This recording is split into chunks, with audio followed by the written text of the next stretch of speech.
የቅንድብ ጸጉር ለምን እንደማያወድቅ ታውቃላችሁ? እስኪ የሚያውቅ እሺ፣ የማያውቅ እግዚአብሔር ይስጥልኝ፣ እኔም አላውቅም። እሺ፣ ለማንኛውም የቅንድብ ጸጉር የማያድገው እንግዲህ ቅዱስ ዮሐንስ አፈወርቅ ማንም ሰው አያውቅም ብሏል። የማያድገው ቢያድግ ኖሮ ዓይንን ጠንቁሎ እንዳያጠፋ ነው። አይገርማችሁም? አሁን እናንተ እናቴ ጨዋታ ነው የሚመስላችሁ አይደል? ይኸው እኩል እኮ ነው። የራስ ጸጉርም ደም ነው የሚመገበው፣ ይሄኛውም ደም ነው የሚመገበው። ጸጉርን የሚያሳድገው አንደኛው ደም ነው፣ ሌላኛውን አላውቅም። ከዚህ የሚመገበውን ነው፣ ሌላውን ራሳችሁ ታውቃላችሁ። ታዲያ ይሄም እየተመገበ ለምን የማያድገው? ዓይንን እንዳያጠፋ ነው። እዚህ ላይ የተቀመጠው ለምንድን ነው? ግንባር ላይ የቅንድብ ጸጉር ለምን ያስፈልገው ይመስላችኋል? ግንባራችን ላይ የሚወጣው ላብ ጨው አለው አይደለም? ያ የወረደ ዓይንን እንዳይጎዳ አጥሎ የሚያስቀር እኮ ነው። እንዴት አድርጎ እንደፈጠረን እግዚአብሔር ብና አሁን ወይኔ እንደው ሐኪም በሆን ኑሮ አበጥረው ነበር። ግን አላውቀውማ። ችግሩ አላውቅም። ችግሩ እሱ ነው። እግዚአብሔር እንዴት አድርጎ አሳምሮ ይሁላችሁ። ምንድን ነው በጥበብ እደዊከ ገብራኒ ወለሃኳኒ። አዎ ጥቀ አብይ ግብርከ እግዚኦ ወኩሎ በጥበብ ገበርከ። ስራ ድንቅና ኃያል ነው፣ ሁሉንም በጥበብ አደረግክ አለ ቅዱስ ዳዊት። አስቦን የፈጠረን ፈጣሪያችን አስቦን የፈጠረን ትልቁን ክብር ሰጥቶን የፈጠረን ትልቅ ውለታ ውሎልናል። ሙቶልን እንደሚወደን ነግሮናል። ስጋችን ለብሶ ለኛ በመሞት ገልጾልናል። ድካማችንን ይረዳል። ጎረቤት ተሰብስቦ ሲንጫጫ ማንም ጮኸቱን ሳይሰማው የወለደችው እናት ለቅሶ የልጇን ለቅሶ ትለያለች። ላሞች በተሰበሰቡበት የጥጃዋን ጩኸት ለይታ ታውቃለች አንዲት ላም። እግዚአብሔር ምን እንደፈለግን ያውቃል ይረዳናልም። ቅዳሴ ላይም እስመ አንተ ተአምር ድካሞ ለሰብ፣ የሰውን ድካም ታውቃለህ የምንለው ለዚህ ነው። ይረዳናል እግዚአብሔር። የእግዚአብሔር ቤተሰቦች ታዲያ ይሄ ልጅ ምንድን ነው? ህይወቱ እንዲቀጥል ከእናት አባቱ ጋር መኖር አለበት። አንድ ቀን ጥለውት ቢያድሩ የ6 ወር ሕፃን እንዳልሆነ ሆኖ ይገኛል።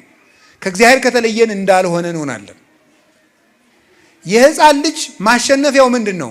ለቅሶ ነው። የማይደፈረውን ጀግና ከወለደ ግን ልጁ ያንሸራሽረዋል። ሰዎች ጤና ይስጥልኝ ብለው የሚሰግዱለትን ሰውዬ ልጁ ግን ያሰግደዋል አልቅሶ። ሕፃን ልጅ ማለት ነው። ከወለደ ምን ጌታ ቢሆን ምን ንጉሥ ቢሆን ለልጁ የማይጎነበስ ማን አለ? ለልጁ አንገቱን የማይደፋ ማን አለ? ልጅ ነዋ። እኛም የእግዚአብሔርን ልብ የምንመልሰው ምንድን ነው? አልቅሰን ጸልየን አራሂ ክኒ እህቴ መርአት በሀቲ ንብረተ ክሳድኪ፣ እህቴ ሙሽራዬ ሆይ፣ አንቺ እስራኤል ሆይ፣ ለአዲስ ኪዳን ቤተ ክርስቲያን ሆይ፣ በሀቲ ንብረተ ክሳድኪ፣ አንገቱን ዘንበል ዘወር። አፋዊ ትሕትናውን ይፈሳል በየመድረኩ። ምዕመናን ራሱ ይህን ጠይም ትሕትና ተለማምደውታል። አሁን ይቆሙና እኔ የማይገባኝ ወንድማችሁ በፊታችሁ የሰበካ ጉባኤ ሪፖርት ለማቅረብ እንደዚያ የሚለው የማይገባኝ ወንድማችሁ እንደዚያ በቃ ዝም ብለህ አታቀርብም ወይ ነው? ዝም ብለህ አቅርብ። ለምን እንደዛ ትላለህ? ካልተገባ ዝም በል። እንደዚህ ሆኖ በቃ በእናንተ ጸሎት ምናምን እንደዚህ ሲል ይሄ ነውር ነው አይባልም። በአፍ ትሕትና የለም። እኔ እንደዚህ ነኝ አይባልም። ጌታ ምን እንዳለ ሰምታችሁታል? የማቴዎስ ወንጌል ምዕራፍ 11 እኔ በልቤ ትሁት ነኝ አለ። በምን ትሁት ነኝ ያለ? በልቤ ትሁት ነኝ ያለ። እኔን ምሰሉ፣ እኔ በልቤ ትሁት ነኝ። የክርስቶስ ትሕትናው በልቡ ነበረ።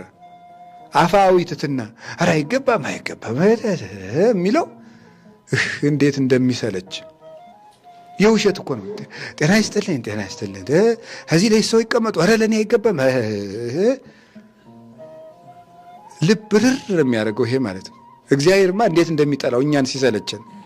አሁን አጠቃላይ የእኛ ይህን እንዲሁ አሁን ትሕትና የሚመስለው ሁሉ ውሸት እኮ ነው።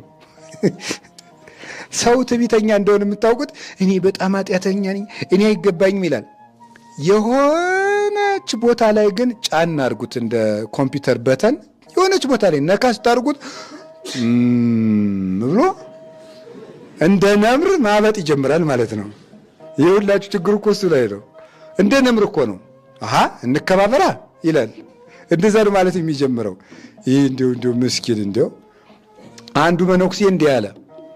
በጣም የበቃ አባት ነው ተብሎ የበቃ አባት ነው ተባለ። ከዛ አንድ አባት እስኪ አምጡት ልፈትነው እንግዲህ ከበቃ ብለው አባ እንዴት ነው የበቁ ነው ይባላል አለው። እንግዲህ ነው አለ።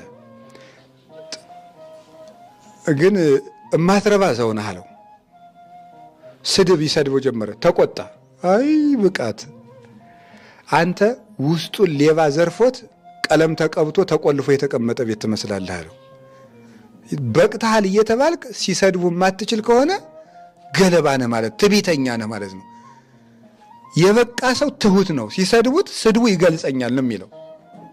ትዕቢተኛ ሰው ግን ለራሱ ካለው ከፍተኛ ግምት የተነሳ እንኳን ተሰድቦ አሁን እኮ እንደዚህ የሚሉኝ እኔን ነው ብሎ ይቆጣል።